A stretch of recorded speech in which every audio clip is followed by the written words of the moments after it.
Welcome to the World United. Welcome to the World United. Who is Mr. Subhash Reddy. Okay, so I'll introduce Mr. Subhash Reddy to you all. Subhash Reddy is the CEO of Smart NGO. He promotes site-specific rainwater harvesting to balance the depleting water table, mainly of deep aquifers, apart from subsoil and shallow waters. That sounds like a very interesting topic. Sir, today you'll be speaking on spirituality and the environment, the platform that we are on. Mr. Reddy, the platform is all yours. Thank you. Thank you. Am I audible? Yes, perfect. Go ahead. Yeah, good evening. Thank you, one and all. Thanks for giving me the opportunity. Here, I would like to connect is that with respect to the water in our daily lives. As we can see, the cities in the rural areas, there is an imbalance of water management. And here I would like to focus a few points where the urbanization is increasing not only in city, even in towns and villages. And we are not taking care of the water issues at all. It is taken granted. It is taken granted, and we are not planning in the beginning how to manage, how to use, and we are depending again on this tankers and new borewells. There are lakhs, there are thousands and lakhs borewells already drilled, and we are habit of taking from the nature. So there is no thought or concern that we have to give back. We have to give back so that it again gives us back. So this is what is missing with almost all sections of the society, whether educated or commercial establishments or the farmers or the institutes, and this is not taken care or thought even by the authorities. So on this, I am working since 15 years. Now, for example, a borewell is drilled. A borewell is drilled, which around 30 years back in 1980s or 90s, we used to get water at 80 feet, irrespective of urban or rural. Now, after 30 years, we can see it is available only if we dig 1,000 plus or 1,500. The concern point is that there are huge buildings coming up.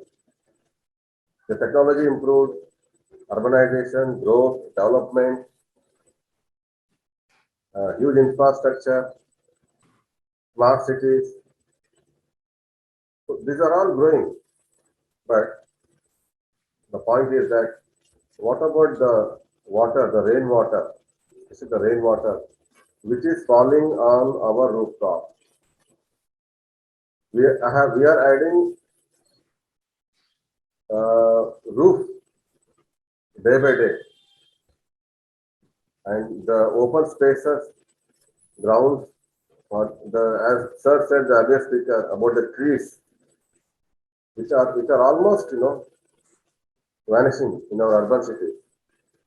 So the more the roof added, the more the rain, the more the downpour, the more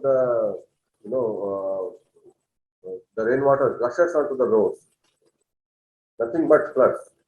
It creates a floods. So how can we manage or create a space for the water still, in spite of all this development? Is there any method is there any method where we can harvest the water to the maximum into the deep aquifer? Because we are drawing water from the deep aquifer. Like Hyderabad city, unofficially, we are dependent, 50% of the city is dependent on, more or less 50%, on the groundwater. The remaining 50% is from the reservoirs, which are located 100, 200 kilometers from city, which are pumped with power. So both are contributing to the daily needs of the citizens in Hyderabad and surroundings.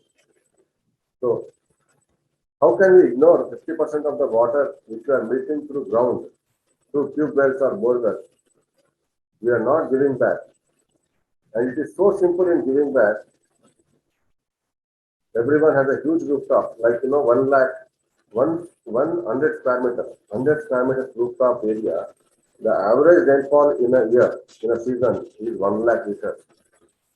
And we have roofs which are more than 500, 1,000, 2,000. So 2,000 means 20 lakh liters per annum. Where it is going? How it is going? Through manholes, through municipal drains. How is the flow? Where is the flood created? How much inconvenience to the commuters? Even a small rain. So I would like to add, I will try to show some PPT if possible.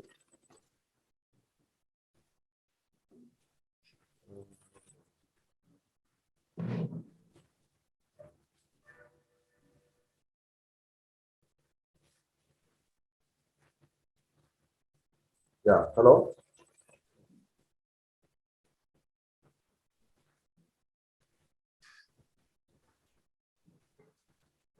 Yeah, I'm trying to share some PPT, but I'm not getting it. Yeah. Now, I would, you can see since 4 years, the Hyderabad, how the floods are coming.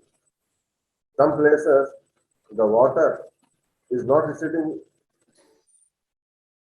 even for more than a week, and some places, even for 1 month or 2 months, it's still there. It is all because we are not given enough space for the planning.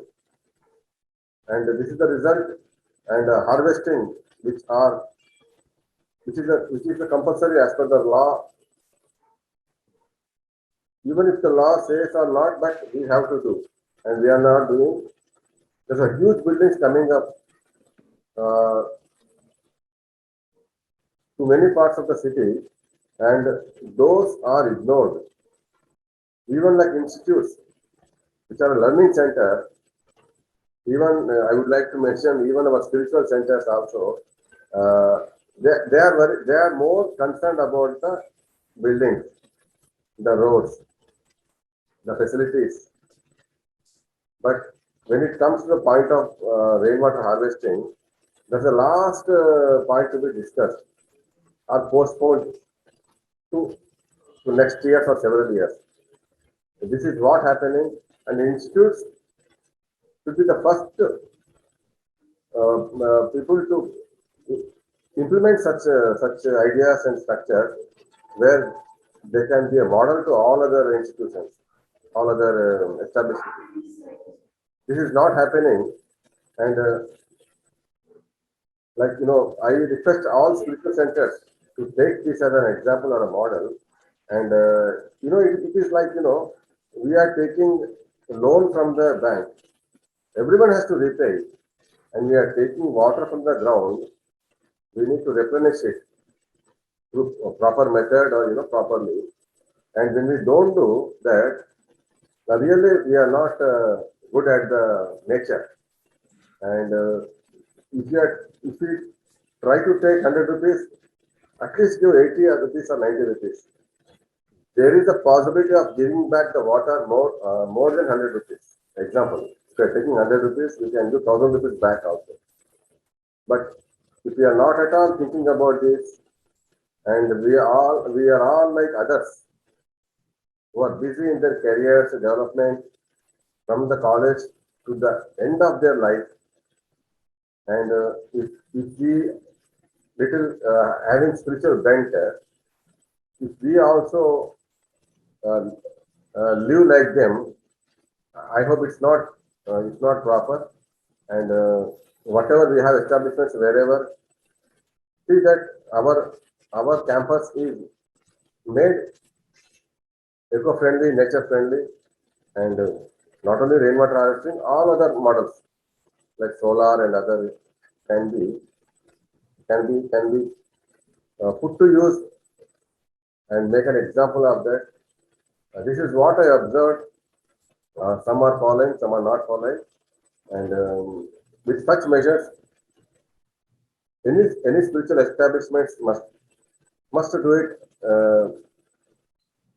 Implement all these alternative ideas, alternative options on a priority basis, and stand as an example to all other establishments and to the people, where they can learn, along with the spirituality, the nature, how we treat, how we are utilizing, how we are managing.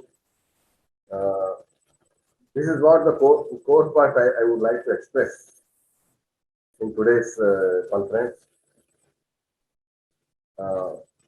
Yeah, this is my presentation. Thank you. Thank you so much, Mr. Reddy.